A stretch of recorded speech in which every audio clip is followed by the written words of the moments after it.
सत श्री अकाल, आदाब। कैसे हैं आप सभी लोग? उम्मीद है बहुत बढ़िया होंगे, अच्छे तरीके से होंगे। और आप सभी लोगों से माफ़ी चाहता हूं भाई, लगातार क्लासेस नहीं दे पा रहा था, लेकिन अब जो है आप लोगों को रेगुलर जो है क्लासेस मिलेंगी। और आप लोगों को पता है कि यूपी स्पेशल की मैंने जो है दो क्लासेस अपलोड कर दी हैं, बाकी ये तीसरी क्लासेस है। और अब आप लोगों को आपके जो लक्ष्य है वहाँ तक पहुँचाने की जिम्मेदारी मेरी है। बस जिस हिसाब से मैं ये नोट्स आपको प्रोवाइड कर रहा हूँ, जो मैं पढ़ा रहा हूँ, उस चीज़ को अच्छे तरीके से रिवाइज करते रहिएगा, ठीक है? बाकी सारी चीज़ें मैं आपको लोगों को प्रोवाइड करता रहूँगा, सारी चीज़ें मैं कंप्लीट करवाऊँगा यहाँ से। और आप लोगों को पता है कि मैं इसमें लेखपाल और जितने भी यूपी के एग्ज़ाम होने वाले हैं उन सभी एग्ज़ाम की मैं प्रिपरेशन करवा रहा हूँ। और अब मैं वर्किंग में हूँ तो टाइम नहीं मिल पा रहा था, लेकिन अब थोड़ा टाइम निकाल रहा हूँ आप लोगों के लिए। तो अच्छे तरीके से रिवीजन कीजिए और चलिए फिर आज की क्लास स्टार्ट करते हैं, ठीक है?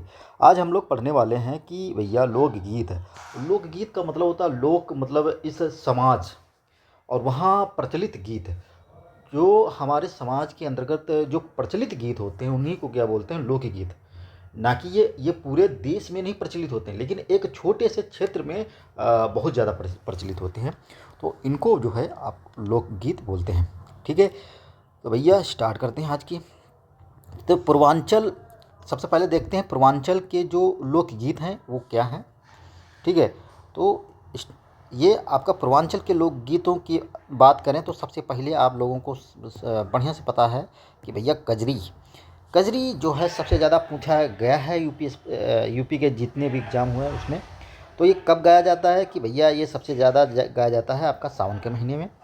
और ये कहाँ कहाँ मतलब गाया जाता है? भोजपुरी, मैथिली और मगही भाषाओं में इसको जो है गाया जाता है। और ये श्रृंगार रस से ओतप्रोत होता है, यानी कि श्रृंगार रस में इसका जो है गायन किया जाता है। और इसमें सबसे ज़्यादा इसलिए किया जाता है क्योंकि इसमें राधा कृष्ण के प्रेम को दिखाया गया है कजरी में, ठीक है? इसलिए इसमें श्रृंगार रस की जो है छवि है वो आपको निहारने को मिलेगी, ठीक है? इसके अगर गायिका की बात, गायक और गायिकाओं की बात करें तो भैया कौन है? तो सबसे ज़्यादा इसमें मशहूर जो हैं वो मालिनी अवस्थी जी हैं, शारदा सिन्हा जी हैं, और विंध्या वाहिनी जी हैं, ठीक है? ये इसके सबसे ज़्यादा मशहूर जो हैं मतलब गायिका हैं, ठीक है? उसके बाद आप जो पूर्वांचल का अगला जो लोकगीत है उसकी बात कर लेते हैं। तो भैया अगला है आपका बिरहा। तो बिरहा की अगर बात करते हैं, ये अहिर समुदाय के द्वारा, ठीक है, अहिर समुदाय के द्वारा इसको गाया जाता है। बिरहा का मतलब आप लोगों को पता है कि बिरहा का मतलब जैसे आपका जो प्रेमी या प्रेमिका जो आपसे बिछड़ जाती है उसके उपरांत आपको जो विरह जो एक दर्द महसूस होता है उसी को क्या बोलते हैं? बिछड़ने का दर्द जो होता है उसी को विरह बोलते हैं, ठीक है? तो भैया अहिर समुदाय के द्वारा ये गाया जाता है। और पत्नी या पति से अलग होने पर ये जो है गाया जाता है।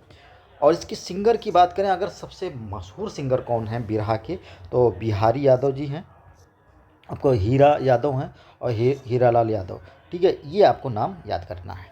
फिर इसके बाद पूर्वांचल का अगला जो लोकगीत है वो है फाग। फाग का आप लोगों को मालूम है कि ज़्यादातर जो आप लोगों को मतलब देखा होगा तो फागुन बोलते हैं गांव देहात में। फागुन, फागुन से ही फाग बना है। तो फाग का मतलब क्या होता है? ये होली, होली पर गाया जाने वाला ये लोकगीत होता है। और ये प्राकृतिक सुंदरता और राधा कृष्ण के प्रेम को मतलब अच्छे तरीके से जो है चित्रित करता है, तो फाग। उसके बाद आप बात करते हैं भैया चैती। चैती का जैसे आप लोगों को पता भी है, चैती का मतलब चैत आपने सुना भी होगा, बैशाख, चैत्र और श्रवण, और ये सारे मंथ जो होते हैं उन्हीं के नाम पर ये है चैती। चैती मतलब चैत के महीने में जो है जो गीत प्रेम रस से ओतप्रोत होकर वो गाया जाने वाला गीत है चैती। मतलब जैसे ठीक है, और ये प्रेम रस पर होता है और ये राम जी के जन्म पर गाया जाता है। और हर लाइन में इसमें चैती में शब्द जो होता है राम शब्द, हर लाइन में इसमें मतलब रहता है, ठीक है? उसके बाद रोपनी। रोपनी का मतलब आप रोपना जानते हैं? रोपना, रोपना का मतलब होता है जब आप किसी फसल को बोते हैं, उसके बाद जैसे मान लीजिए आपका गन्ने की खेती करते हैं या मक्के की खेती करते हैं, उसके बाद आप जब वो थोड़ा सा पौधा जो होता है, छोटा छोटा सा पौधा होता है, जब और उसके जो पौधे के चारों तरफ जो होती घास वगैरह सारी चीज़ें उगाती हैं, तो उसको मतलब थोड़ा करके उसको जो काटा जाते हैं वो घास वगैरह, और खुदाई जो हल्की हल्की की जाती है, तो उसी को क्या बोला जाता है, रोपना। ठीक है।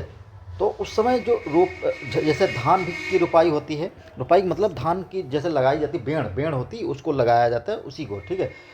तो उस समय जो है ये आपका रोपनी जो लोकगीत है गाया जाता है। उसके बाद सोहनी, सोहनी ये महिलाओं के द्वारा धान की रोपाई पर ये भी गाया जाता है। उसके बाद गारी, गारी आप लोग मतलब देखा होगा कि जो गांव देहात में जब कभी शादी बारात आती है तो उस समय भी ये इसका प्रचलन होता था, आज भी है, आज अब कम है लेकिन पहले बहुत ज़्यादा होता था। तो उसी को ये क्या बोलते हैं, गारी। ठीक है। उसके बाद अब हम पूर्वांचल के ये सारे जो लोकगीत हैं वो समाप्त हो गए। इनमें इन्हीं को आपको बार बार रिवीजन करना है, और यहीं से आपको अगर क्वेश्चन बनेगा तो यहीं से आपको देखने को मिलेगा। अब देख लेते हैं भैया बुंदेलखंड के, बुंदेलखंड के जो लोकगीत हैं उनकी बात हम करते हैं। सबसे ज़्यादा मशहूर अगर बुंदेलखंड का है आल्हा, और ये इसमें आल्हा और उदन के जो वीरता है उसकी बहुत अच्छे तरीके से व्याख्यान किया गया है। ठीक है। तो ये युद्ध के समय फाग, लमतेरा और दादरे जैसे और गारी बुंदेलखंड के प्रसिद्ध हैं। ठीक है। और इसके बाद पनवारा, पनवारा और हरदौल, ये भी जो लोकगीत है ये बुंदेलखंड का प्रसिद्ध लोकगीत है। ठीक है। उसके बाद ईश्वरी फाग, देखो फाग क्या था, फाग आपका उसमें आपका पूर्वांचल का फाग लोकगीत है, और वो फागुन के महीने यानी कि आपकी जब होली होता है, होली पर ये गाया जाता है फाग। लेकिन ईश्वरी फाग जो है ये बुंदेलखंड का लोकगीत है, और ये भी लगभग होली के आसपास ही इसकी मतलब होली के पर्व पर ही इसको गाया जाता है, इसलिए ईश्वरी फाग बोलते हैं इसको। उसके बाद अवध के जो लोकगीत हैं उनकी बात करते हैं। अवध का सबसे मशहूर अगर है कोई तो वो है आपका कौन सा, सोहर।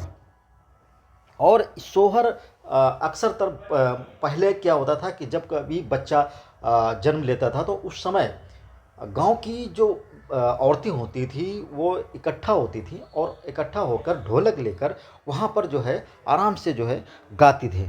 तो उसी जो ये सोहर होता था जब बच्चा का जन्म होता था तो उस समय ये सोहर गाया जाता है, और ये अवध क्षेत्र का सबसे मशहूर जो है लोक गीत है। ठीक है। इस चीज़ को याद रखेंगे सभी लोग। ठीक है। उसके बाद रामनवमी और जो श्री कृष्ण जन्माष्टमी पर भी इस सोहर को गाया जाता है। ठीक है। उसके बाद ब्रज, ब्रज के सबसे ज़्यादा रसिया, यानी कि ब्रज क्षेत्र का सबसे ज़्यादा लोकगीत है अगर कोई है तो वो रसिया है। ठीक है। और ये इसमें ढोलक, सारंगी और हारमोनियम को बजाया जाता है, और कृष्ण और राधा के बीच के प्रेम को दिखाने के लिए इस लोकगीत को गाया जाता है। आप लोगों को पता है कि ब्रज क्षेत्र का सबसे ज़्यादा श्री कृष्ण से संबंधित हैं, तो वहाँ आप लोगों को उससे रिलेट कर सकते हैं। ठीक है। उसके बाद अब हम देख लेते हैं उत्तर प्रदेश के लिटरेचर के बारे में बात कर लेते हैं कि उत्तर प्रदेश का साहित्य क्या कहता है भैया।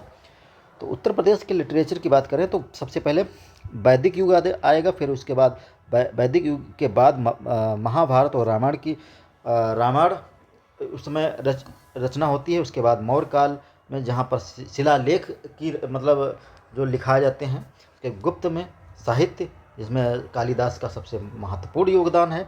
उसके बाद मध्यकाल। ठीक, ये आपका क्रम रहेगा। तो भैया प्राचीन शिलालेखों में यूपी के साहित्य की संस्कृति के बारे में बहुत मतलब वर्णन किया गया है। सबसे ज़्यादा अशोक के शिलालेख में यूपी में 6 प्राप्त हुए हैं, वो प्रयागराज और दिल्ली मेरठ से प्राप्त हुए हैं सबसे ज़्यादा। ठीक है। उसके बाद आपका प्रयाग प्रशस्ति के शिलालेख पर अशोक, समुद्रगुप्त और जहांगीर के बारे में बताया गया है। और ये वेरी वेरी इंपॉर्टेंट क्वेश्चन है भैया, जानते काहे के लिए ये क्वेश्चन पूछा गया था आपका किसमें, आपका जो आपका आर ओ आर ओ का जो परीक्षा हुई थी जो उसमें कैंसिल हो गई थी, उस समय पूछा गया था।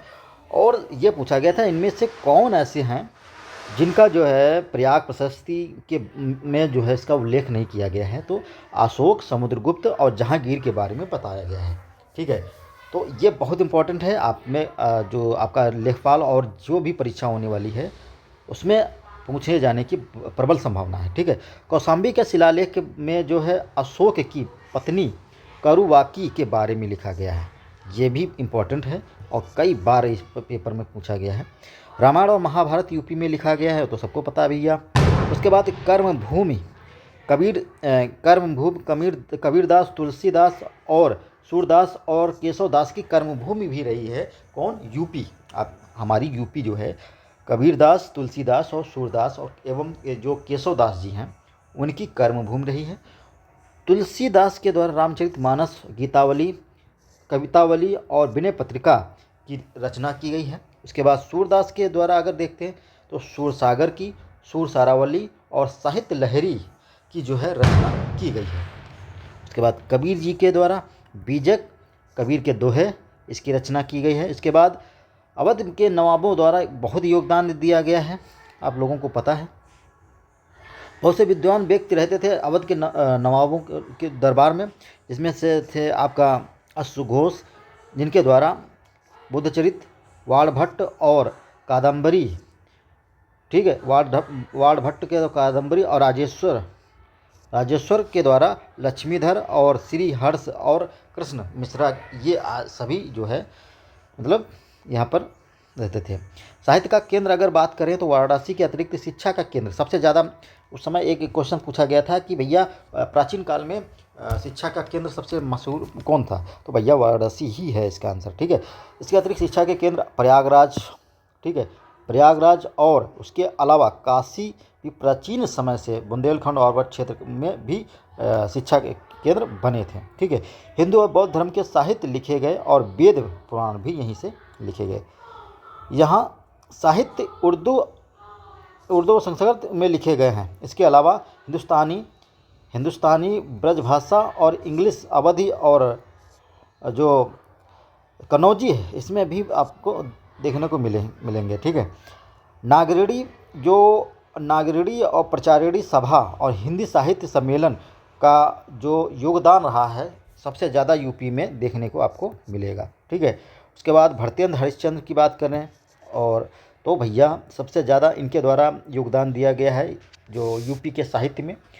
तो इनके द्वारा जो है भारत दुर्दशा, ठीक है, भारत दुर्दशा और उसके बाद सत्य हरिश्चंद्र, ये जो है सबसे ज़्यादा मशहूर इनकी जो है रचनाएं रही हैं।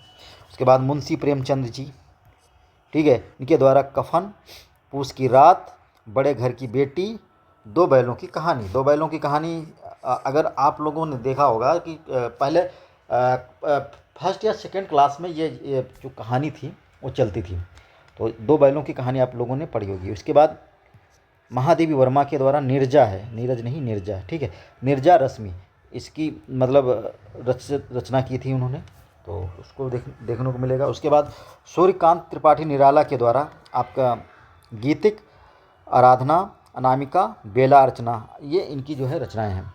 हरिवंश राय बच्चन के द्वारा मधुशाला, मधुबाला, ये सारी लिखी गई थी, मधुबाला और मधुकलश,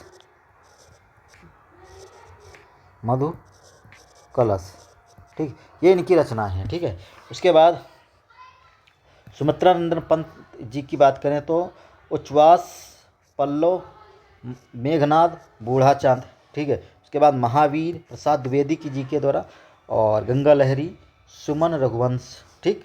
उसके बाद जयशंकर प्रसाद के द्वारा कामायनी, सबसे ज़्यादा पूछा जाने वाला है, ठीक है, कामायनी। उसके बाद मैथिली शरण गुप्त, साकेत, भारत भारती, ये जो है बहुत इम्पॉर्टेंट है, ठीक। इनकी जो है उत्तर प्रदेश के जो लेखक हैं उनकी ये रचनाएं हैं और यहाँ से कई बार क्वेश्चन पूछ भी दिए जाते हैं, इस चीज़ को याद रखिएगा सभी लोग।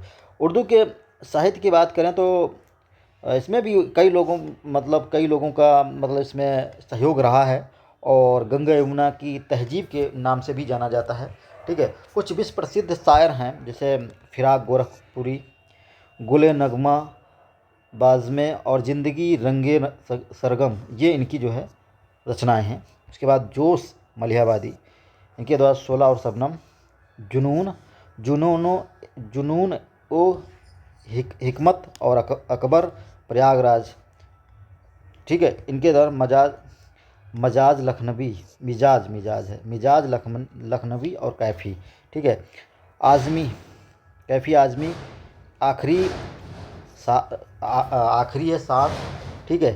शकील जो बदायूनी है, शकील बदायूनी, निदा काजली, इनके द्वारा भी कई उर्दू में काफ़ी जो है रचनाएं की गई हैं। उसके बाद भाषा और शैली की बात करें तो 2011, एक मिनट, ये 2011 है भैया, इतना याद रखिएगा। 2011 के अनुसार यूपी के में अधिकतम बोली जाने वाली जो भाषा है, ठीक है, वो हिंदी है। और इसमें लगभग 15 करोड़ के लोग इसमें योगदान देते हैं। इसमें पश्चिमी यूपी और केंद्रीय गंगा क्षेत्र भी शामिल है। बोली अगर बात करें तो यहाँ पर कौन कौन सी बोली जाती है तो भोजपुरी। और ये भोजपुरी कहाँ कहाँ बोली जाती है? वाराणसी, चंदौली, आजमगढ़, जौनपुर, गोरखपुर, गाजीपुर, बलिया में बोली जाती है, ठीक। उसके बाद अवधि की अगर बात करें तो ये भैया लखनऊ है, कानपुर है, रायबरेली है, प्रयागराज है, सीतापुर है, यहाँ पर आपकी जो है अवधि बोली जाती है। उसके बाद अगर ब्रज की बात करें तो मथुरा, आगरा, अलीगढ़, हाथरस, ये आपका ब्रज वाला क्षेत्र है, यहाँ पर ब्रज भाषा बोली जाती है। उसके बाद खड़ी भाषा की बात करें तो ये सब खड़ी भाषा जो है ज़्यादातर पश्चिमी यूपी में बोली जाती है, जिसमें से आपका गाज़ियाबाद हो गया, हापुड़ हो गया, मेरठ हो गया, मुरादाबाद हो गया, यहाँ पर खड़ी बोली जाती है, ठीक है। उसके बाद बुंदेली, ये बुंदेली आपका सोनभद्र में, प्रयागराज में, बांदा में, हमीरपुर में ये बुंदेली बोली जाती है। उसके बाद कन्नौजी, ये हरदोई, पीलीभीत, बरेली में आपकी कन्नौजी भाषा बोली जाती है, ठीक है। और ये उत्तर प्रदेश के रीति रिवाज, खुशियाँ और सम्मान देते हैं, ठीक है यार। ये आपके मेंस के लिए है, आप मतलब नहीं, बस इतना, ये सारी चीज़ें आप मतलब छोटा सा वीडियो है, ज़्यादा बड़ा नहीं। बाकी ऐसे ही ज़्यादा से ज़्यादा क्लासेज आपको मिलती रहेंगी और अच्छे से अच्छे नोट्स अब प्रोवाइड कर रहा हूँ, और इनको आप पढ़िए। और मैं गारंटी लेता हूँ इससे बाहर क्वेश्चन नहीं जाएंगे, अगर मैं जब सारी क्लासेस पढ़वा के उसके बाद आपका रिवीजन कराऊंगा, उसके बाद, ठीक है। उसके बाद PYQ करवाऊंगा, उसके बाद फिर क्वेश्चन प्रैक्टिस करवाऊंगा। ये सारा मतलब एक तरफ से चलेगा, आपको कहीं भागने की ज़रूरत नहीं, सारी चीज़ें यहीं पर फ्री में मिलेंगी, ठीक है। तो भैया इसकी PDF डाउनलोड कर लेना हमारे टेलीग्राम ग्रुप से, और अच्छे तरीके से रिवीजन कीजिए और आगे पढ़ते रहिए, आगे बढ़ते रहिए, ठीक है। फिर मिलते हैं अगले क्लास में, तब तक के लिए जय हिंद, जय भारत। और हाँ, चैनल को सब्सक्राइब कर लेना, और मेरा जो टेलीग्राम ग्रुप है वहाँ पर जुड़ जाइएगा, क्योंकि वहाँ पर मैंने लेखपाल और जितने यूपी के एग्ज़ाम RO लगा के PCS तक के सारे एग्ज़ाम के लिए जो है मतलब सारी चीज़ें स्टडी मटेरियल प्रोवाइड कर रहा हूँ, वहाँ पर जाइए और इसका लाभ उठाइए, ठीक है। मिलते हैं अगले वीडियो, तब तक के लिए जय हिंद।